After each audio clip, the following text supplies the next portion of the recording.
Actor Dhanush நடிப்பில் director Sekar Kamala டைரக்ஷனில் உருவாகிட்டு இருக்க படம் தான் குபேரா. இந்த படம் வர ஜூன் 20ஆம் தேதி தியேட்டரில் ரிலீஸ் ஆக இருக்கு. மேலும் இந்த படத்தில் ஆக்டர் நாகார்ஜுனா, ராஷ்மிகா, தனுஷ் உள்ளிட்ட பல பேர் லீடிங் ரோலில் நடிச்சிருக்காங்க. அது மட்டும் இல்லாமல் இந்த படத்தோட இசை வெளியீட்டு விழா இன்னைக்கு சென்னையில் இருக்க சாய்ராம் கல்லூரியில் ரொம்ப சிறப்பாக நடந்துட்டு வருது. ஆக்டர் நாகார்ஜுனா, ராஷ்மிகா உள்ளிட்டோர் என்ட்ரி கொடுத்திருந்தால தனுஷுமே மாசா இந்த இசை வெளியீட்டு விழாவில் என்ட்ரி கொடுத்திருக்காரு.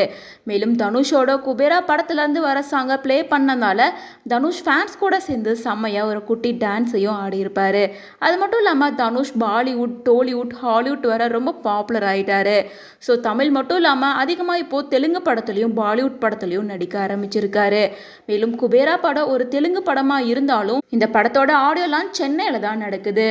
ஸோ தனுஷோட ரசிகர்கள் இந்தியா ஃபுல்லாக நிறைய இருக்காங்க. அப்படிங்கிறனால மும்பையில் இருந்தும் ஹைதராபாத்தில் இருந்தும் நிறைய ரசிகர்கள் இப்போ சென்னைக்கு வந்து இந்த இசை வெளியீட்டு விழாவை பார்த்து என்ஜாய் பண்ணிட்டு இருக்காங்க. மேலும் தனுஷ் நடிப்பில் உருவாகி இருக்க இந்த குபேரா படம் தமிழ், தெலுங்கு, ஹிந்தி உட்பட 3 லாங்குவேஜ்லையும் ஒரே டைம்ல ரிலீஸ் ஆக இருக்கு. மேலும் இந்த படத்துக்கு தேவி ஸ்ரீ பிரசாந்த் தான் மியூசிக் பண்ணியிருக்காரு. மேலும் படம் வர ஜூன் 20ஆம் தேதி வெளியாக இருக்கு. இதுக்கு முன்னாடி தனுஷோட நடிப்பில் ராயன் படம் வெளியா இருந்தது. அதை தொடர்ந்து இப்போ 1 இயர் கம்ப்ளீட் ஆயிருக்க நிலையில குபேரா படமும் ரிலீஸ் ஆக இருக்கு. ஸோ அதனால ஃபேன்ஸ் பலருமே நிறைய எக்ஸ்பெக்டேஷனோட வெயிட் பண்ணிட்டு இருக்காங்க அப்படின்னே சொல்லலாம்.